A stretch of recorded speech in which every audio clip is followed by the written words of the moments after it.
اس دین پہ خرچ ہوا ہے نا، اتنا خرچ کسی اور کا نہیں ہوا دین پہ جتنا بطول کی بیٹیوں کا ہوا ہے۔ کتنی دکھی ہے زہرا کی بیٹی، ذرا تصور کرو، یہیں پیٹر برو میں بیٹھے ہوئے نا، ذرا تصور کرو نا کہ زینب جیسی بیٹی کے سامنے علی جیسا باپ ہاں بستر بیماری پہ بے بس پڑا ہوا ہوگا نا۔ ہاں کل میں نے عرض کیا ضربت لگی نا، بیٹے دوڑتے ہوئے پہنچ گئے، میرے آقا نے کہا حسن بیٹا پہلے نماز پڑھانا۔ اللہ اکبر، میرے آقا حسن نے نماز پڑھائی۔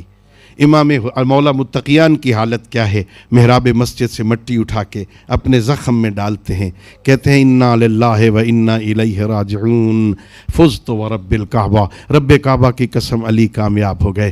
زخم کی وجہ سے، خون بہہ جانے کی وجہ سے علی کبھی دائیں طرف لڑک جاتے، کبھی بائیں طرف لڑک جاتے۔ نماز تمام ہوئی، ایک چٹائی منگوائی گئی، 2-3 جملے سنو، اللہ آپ کے آنسو قبول فرمائے۔ صحابہ کرام کا مجمع ہے، مسجد بھری ہوئی ہے، ایک چٹائی میں مولا متقیان کو لالا اور لے چلے گھر کی طرف، اللہ تمہیں کوفہ لے جائے۔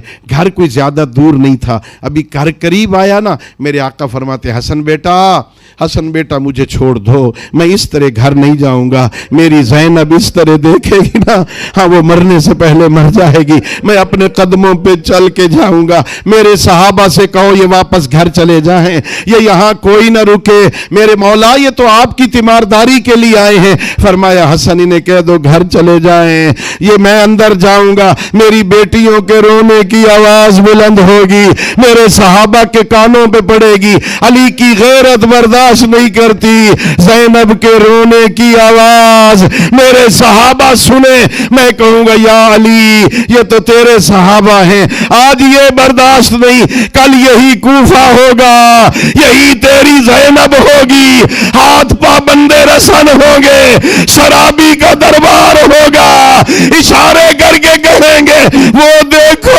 باغی کی بہن۔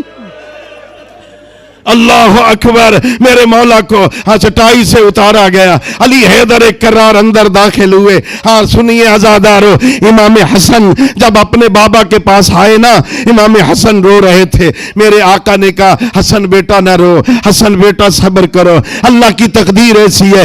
اپنے حسن بیٹے کو تسلی دی، حسین پہنچے رونا شروع کیا، حسین کیوں رو رہے ہو، صبر کرو میرے لال، اپنے بیٹوں کو تسلی دی۔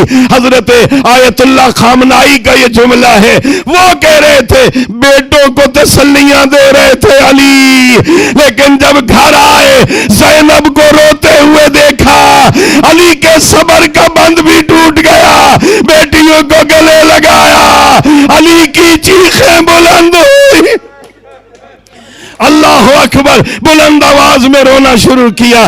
ہائے عزادار، اتنے میں ابن ملجم ملعون کو پکڑ کے لایا گیا، اس کی حالت کیا تھی، اس کے بازوؤں میں رسیاں تھی، پیاس سے اس کا برا حال تھا۔ اور میرے آقا نے کہا حسن بیٹا پہلے سے شربت پلاؤ، حسن بیٹا اس کے بازوؤں کی رسیاں چھوڑ دو۔ ہائے میرے علی مولا، اور جو اپنے قاتل کے بازوؤں میں بھی رسیاں برداشت نہیں کرتا، وہ زینب کے بازوؤں میں رسیاں کیسے برداشت کرے گا؟ ہائے عزادار، بس ایک جملہ، اللہ آپ کے آنسوؤں کو قبول فرمائے۔ حکیم نے کہا حسن مولا اپنے بابا کو گرم گرم دودھ پلاؤ، دودھ کا منہ سے نکلنا تھا، جتنے یتیم باہر کھڑے تھے سارے بچے اپنے اپنے گھروں کو دوڑے، ایک جام دودھ کا چاہیے تھا، سینکڑوں جام اکٹھے ہو گئے۔ میں کہوں گا یا علی بڑے غریب صحیح، لیکن ایک جام دودھ کا چاہیے تھا، سینکڑوں جمع ہو گئے۔ ہائے حسین تیری غربت، بہتا ہوا دریا تھا، 6 مہینے کا بچہ تھا، ایک گھونٹ پانی چاہیے تھا، مسلمان پانی نہیں دیتے تیر مار